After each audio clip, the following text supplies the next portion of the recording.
Mauya muZimbabwe, muno kurima ndiwo musimboti weupfumi hwenyika.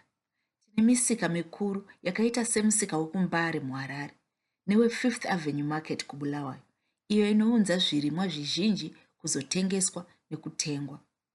Vanhu vazhinji vakatanga kudya nenzira dzemazuva ano nekuda kweIndustrial Revolution. Kurimwa kwezvirimwa zvine tsanga diki kwakatanga kusiyiwa panguva iyi. Nhasi uno tave kuona zvekare kusimukira kwekudyiwa kwechikafu chechinyakare, sezvo zvokudya zvinonyanyogadzirwa nemishonga zvisingakurudzirwe nenyanzvi dzezveutano.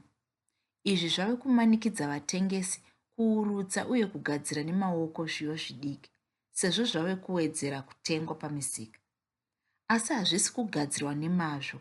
Kazhinji hupfu hwechivanhu nemiriwo yakaomeswa zvinenge zvine mavhu.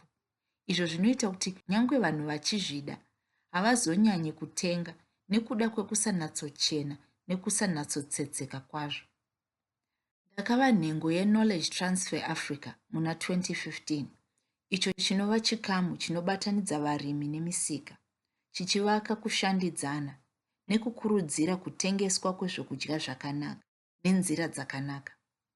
Ndichiona mamiriro ezvinhu pamisika, ndakaona kuti kugadzirisa zvirimwa zvetsanga diki kwakaoma chaizvo. Zvakafanana nekubvisa ivhu mujecha.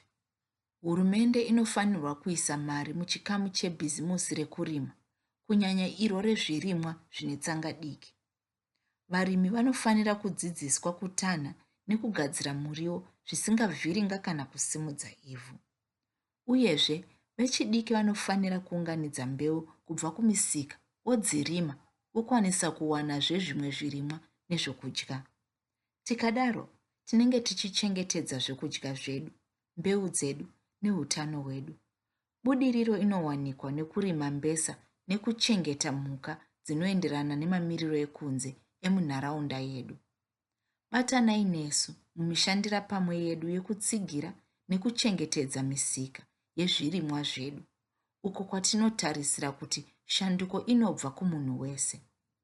Zvinotoda kuti titange iye zvino.